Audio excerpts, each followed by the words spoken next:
On commence notre 4e unité, les relations. Alors, on va regarder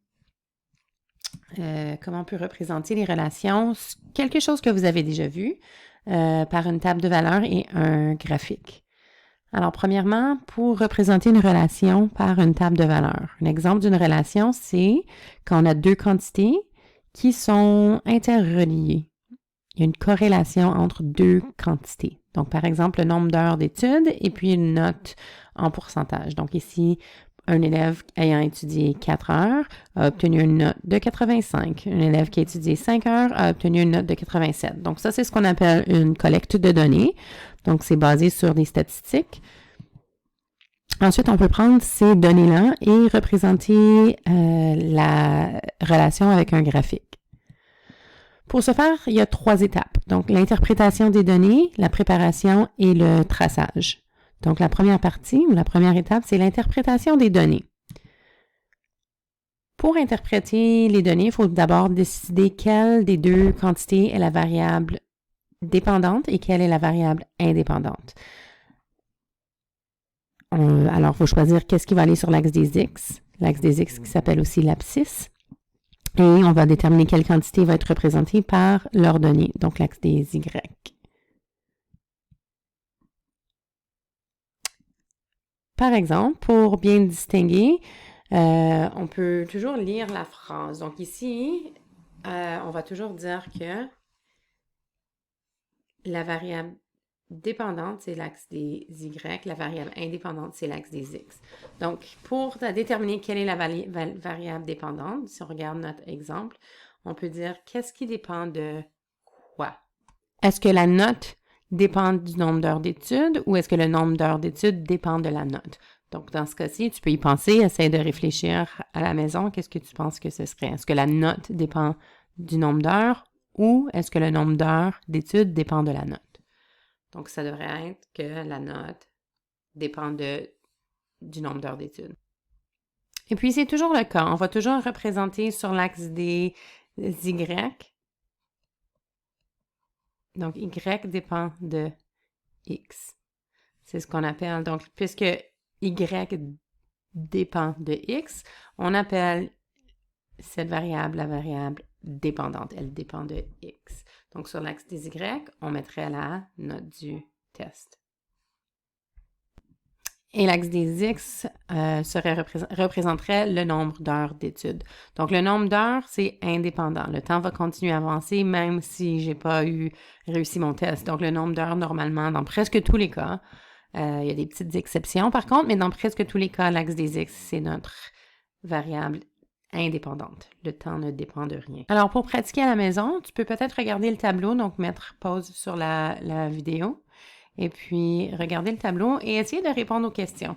Donc, la relation, on observe la distance parcourue par une automobile selon le temps. Qu'est-ce qui serait la variable indépendante? Qu'est-ce qui serait la variable dépendante? Même chose ici, pour analyser la situation actuelle, on compte le nouveau nombre de cas de gens infectés de la COVID-19 à tous les jours. Quelles seraient nos variables dépendantes, indépendantes? Et puis, la même chose pour notre dernier exemple, on mesure la masse d'un contenant auquel on y ajoute de l'eau. Pensez-y. Et je vais écrire les réponses. Alors, on se souvient que la variable dépendante, ça va être ce qu'on va inscrire sur l'axe des Y. Et la variable indépendante, c'est ce qu'on va inscrire sur l'axe des X. Et puis, on lit toujours Y dépend de X. Donc, dans ce cas-ci, qu'est-ce qui dépend de quoi? C'est la distance parcourue par l'automobile dépend du temps. Donc, Y dépend de X. La distance, et puis ça pourrait être en kilomètres, dépend du temps, et puis les unités de mesure, par exemple, pourraient être en heures. Donc, la distance dépend du temps. Pour le deuxième exemple, on dirait que le nombre de cas dépend du nombre de jours. Donc, c'est toujours, encore une fois, Y dépend de X. Donc, le nombre de cas dépend du nombre de jours. C'est notre variable dépendante, c'est le nombre de cas. La variable indépendante, le nombre de jours. Et puis, pour notre dernier exemple, c'est la masse qui va dépendre du volume. Donc, on pourrait dire peut-être la masse en grammes dépend du volume en millilitres. Donc, le plus que j'ajoute d'eau, le plus que la masse va être élevée. Donc, la masse dépend du volume d'eau. Encore une fois, dans notre exemple, c'était le nombre, la note en pourcentage qui dépend du nombre d'heures d'études. Alors, ça voudrait dire qu'on va mettre sur l'axe des X la note en pourcentage. Excusez, le nombre d'heures pour l'axe des X. Et la note en pourcentage, ce serait l'axe des Y, parce qu'on peut lire la note dépend du nombre d'heures d'études. Donc, c'est toujours Y dépend de X. Maintenant qu'on a interprété les données pour déterminer qu'est-ce qui va sur l'axe des abscisses et l'axe des ordonnées, on peut maintenant préparer notre graphique. On fait la préparation. D'habitude, c'est la partie la plus longue. Alors, il faut d'abord tracer le plan cartésien, étiqueter les axes et graduer les axes. Donc, il faut choisir les intervalles. Donc, il va te falloir une feuille de papier graphique. Si tu en as pas et que tu as une imprimante, je vais mettre un lien sur notre site où tu peux imprimer une feuille graphique. Si tu n'as pas de papier graphique et tu n'as pas d'imprimante, tu peux, dans les circonstances actuelles, c'est correct si tu fais ton graphique sur une feuille lignée ou n'importe quelle feuille que tu as à la maison, en essayant d'être le plus précis que possible. Ça prend aussi une règle ou quelque chose de droit. Alors, dépendant de la situation, on va peut-être vouloir plus qu'un cadran. Peut-être qu'on va vouloir juste un cadran. Donc, dans ce cas-ci, puisque c'était le nombre d'heures, on sait que c'est positif. Et puis, notre note en pourcentage était aussi positive. Donc, on utilise juste le premier cadran. Ça dépend des situations. Alors, ce qu'on va faire maintenant, c'est qu'on va étiqueter nos axes. Alors, pour l'axe qui serait normalement l'axe des Y, on va écrire la note du test. On n'a pas besoin d'écrire Y puisque c'est la note du test. Et on inscrit aussi, entre parenthèses, très important, toujours inscrire l'unité de mesure. OK, donc on n'oublie pas d'écrire entre parenthèses toujours l'unité de mesure. Donc, dans ce cas-ci, c'était en pourcentage. Et puis, on ferait la même chose sur l'axe des X. Donc, c'est le temps d'étude, unité de mesure en heures. Alors, c'est ce qu'on vient de faire, bien indiqué à côté de la flèche ou à côté de l'axe, c'est suffisant, le nom de chacune des grandeurs et son unité entre parenthèses. OK? Donc, c'est ce qu'on vient de faire en gardant en tête que la valeur dépendante va sur l'axe des Y et la valeur indépendante sur l'axe des X.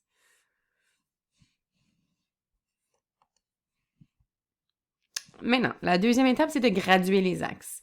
Alors, c'est important de, premièrement, placer des graduations régulières. Ça veut dire qu'on va avoir des bons, par exemple, je pourrais faire 0, 10, 20, 30. Donc, c'est ce qu'on veut dire par des graduations régulières pour faire sûr que c'est bien représenté. Donc, on ne peut pas, par exemple, faire 0, ensuite 10, 100, 200. Il faut vraiment que ce soit des bons réguliers sur nos axes quand on va graduer. Si l'échelle est déjà donnée, ben, dans ce cas-là, il faut la respecter. Si elle n'est pas donnée, il faut en créer une. OK? Puis on essaie toujours de choisir des valeurs simples comme 1 ou 2 ou 10 ou 50 ou 100 sont nos bons. On ne va pas choisir, par exemple, pour chaque boîte 0,24. OK? Donc, c'est ce qu'on va faire pour notre exemple. Alors, puisque pour nous, l'échelle n'est pas donnée, il faut choisir une échelle pour que notre graphique soit le plus grand que possible. OK? Donc, ça va être de plus en plus précis, dépendant de ce qu'on a. Alors, ce qu'on fait, c'est qu'on va aller regarder dans le tableau de valeurs et puis on va regarder c'est quoi la plus grande valeur et on va choisir une valeur de graduation pour que ce soit près de la dernière graduation de l'axe. Alors, c'est ce qu'on va faire. Alors, pour l'axe des X, la plus petite valeur, c'était 0. Et on regarde quelle était la plus grande valeur, c'était 6. Ça veut dire que sur l'axe des X, je dois me rendre de 0 à 6 avec des bons constants. Pour l'axe des Y, ma plus grande valeur, donc ce sont nos valeurs extrêmes.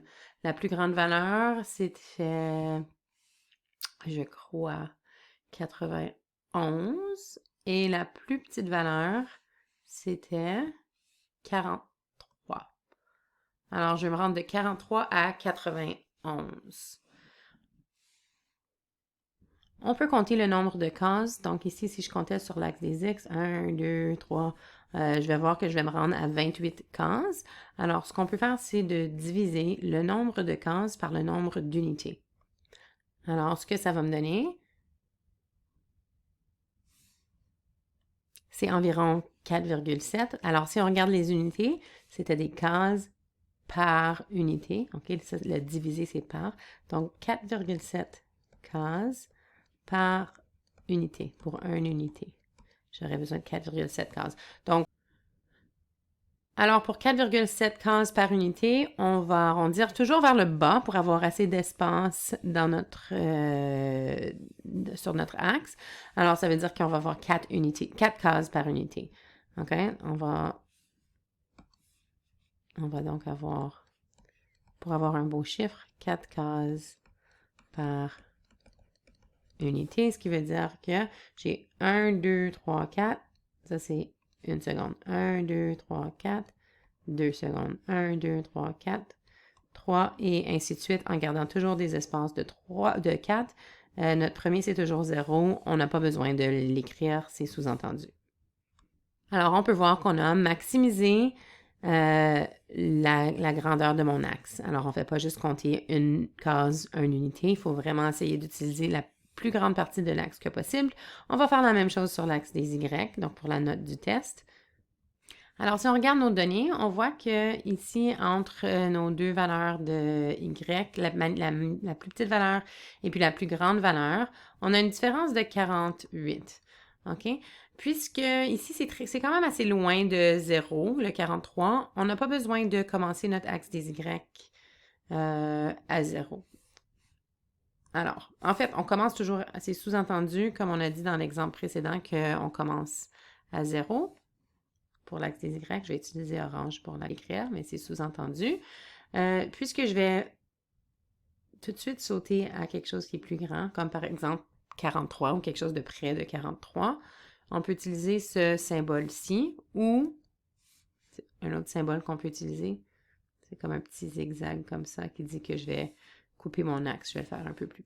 On peut le faire comme ça. OK? Puis on commencerait nos graduations ici. Alors, on pourrait commencer par exemple à 43 ou peut-être qu'on va choisir 40, on va regarder pour nos notes en pourcentage. Alors ça indique qu'on brise, donc on n'aura pas un bon constant entre 0 et la première note de test.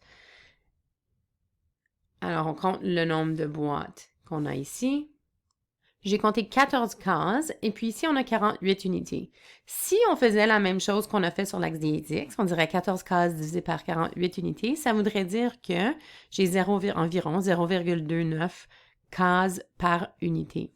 C'est un peu mélangeant ici parce que on a plus d'unités que de cases. Donc, une autre façon de faire, au lieu de le faire comme ça, on peut faire l'inverse.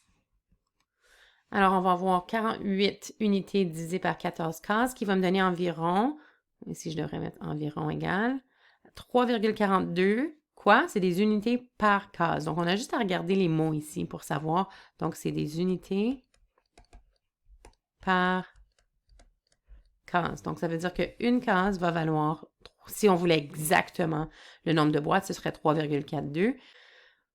On va arrondir vers le haut, ce qui veut dire qu'on va avoir 4 unités par case. Donc, si je commence à 43, chaque case vaut 4. Donc, 43 plus 4 plus 4 plus 4. On n'a pas besoin d'écrire chaque graduation, juste assez pour savoir. Donc, si une boîte ça vaut 4, 3 boîtes va valoir 12. Alors, j'aurai 55 ici. 1, 2, 3 plus 12, 67.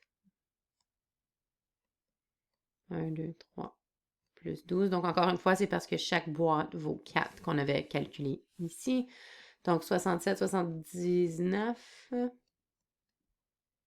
1, 2, 3.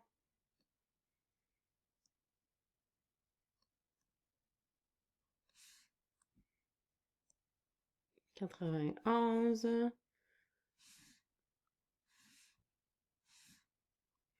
Et puis ça, c'était notre note la plus élevée. Je répète, la deuxième étape, c'est vraiment d'habitude la plus longue, donc il faut vraiment bien prendre son temps pour choisir les axes et les graduations appropriées. Alors, la dernière étape, c'est tout simplement d'aller tracer les points.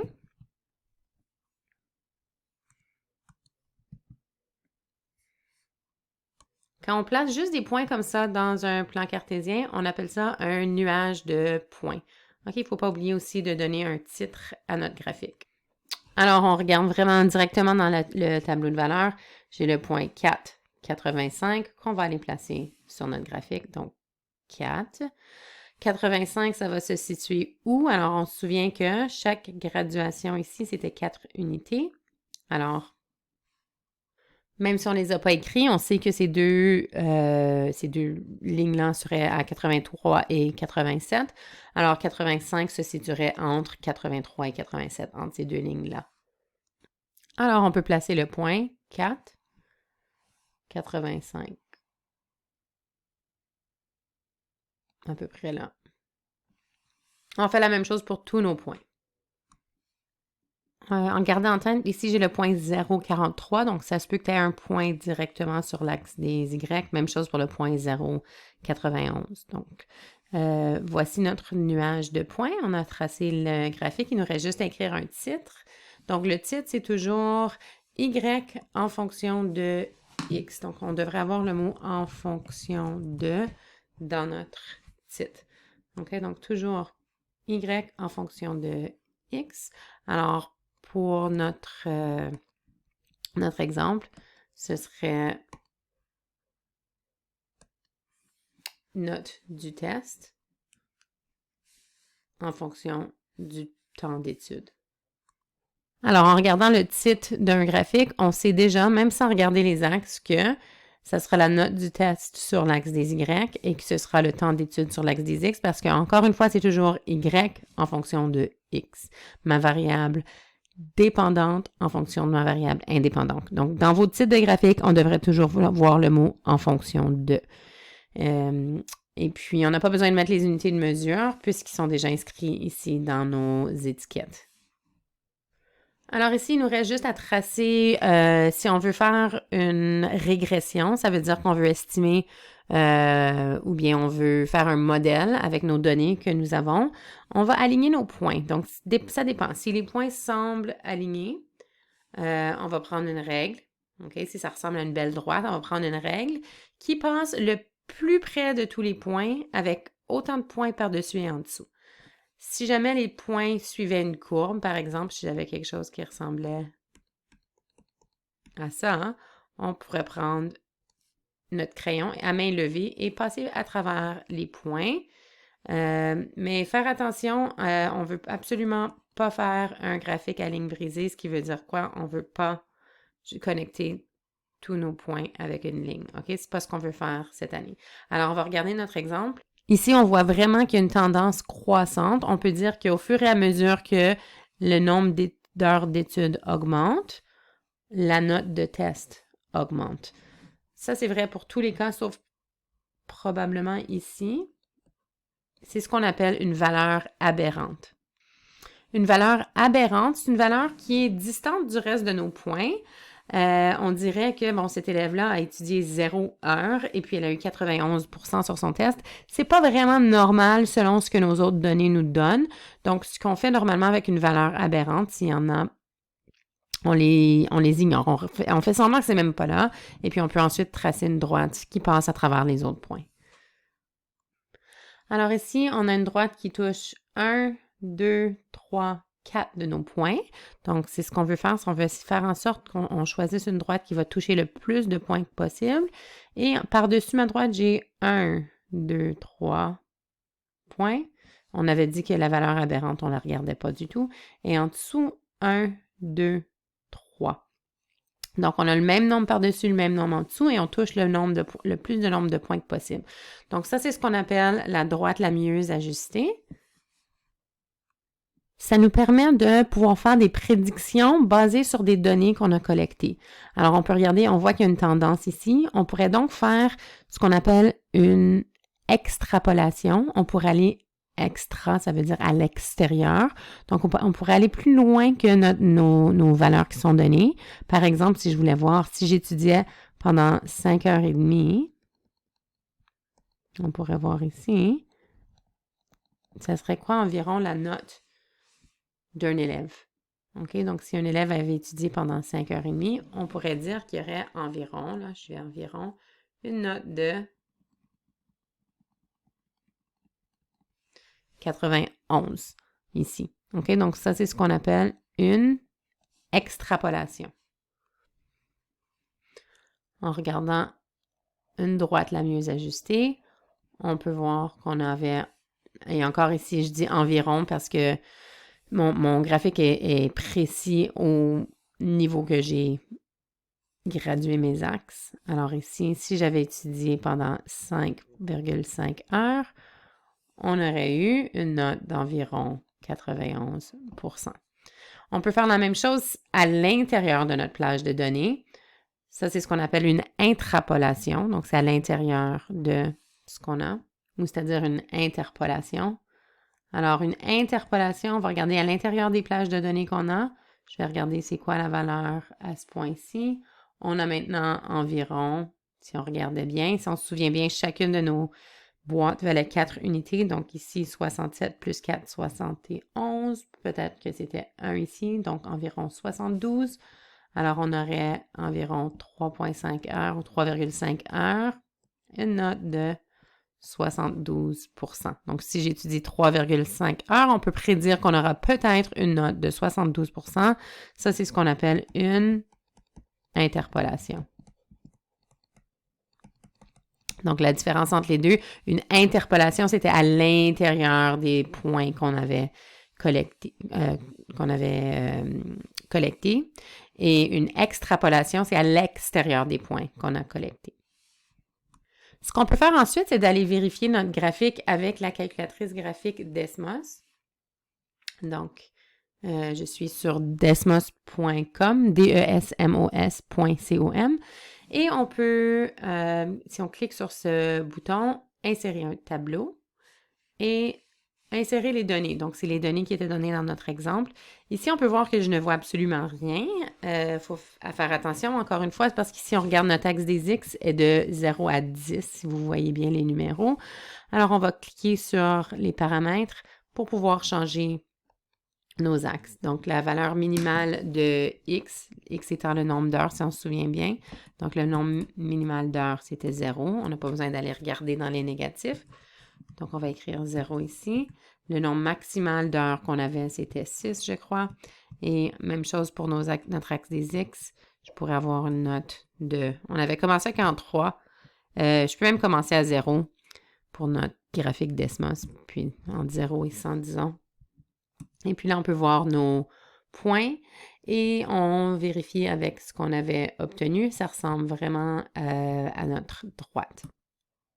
Alors, si on enlève toute l'écriture, ça ressemble vraiment à ce qu'on a obtenu avec notre graphique de Desmos. Ici. Donc, ça vérifie notre travail. Si jamais tu voulais, et en fait, pour le devoir, tu dois me partager. Donc, tu dois vérifier avec Desmos et me partager tes résultats. Alors, ce que tu fais, tu peux donner un titre à ton graphique. Tu peux te connecter direct avec ton compte Google. Ensuite, on donne un titre au graphique, par exemple, nuage de point 1. Et tu peux ensuite partager le graphique en copiant ce lien ici. Si jamais tu veux aller. Donc, il faut vraiment être connecté. Ça, c'est mon compte Gmail. Mais il faut vraiment être connecté. Et ensuite, tous les graphiques que tu fais, par exemple, ça, c'est un graphique que j'avais fait il y a longtemps. Donc, tous les graphiques que tu fais vont rester là. Et tu pourras ensuite, quand c'est le temps de remettre ton devoir, tout simplement cliquer sur le graphique, ouvrir, et ensuite cliquer sur partager le graphique et copier ce lien.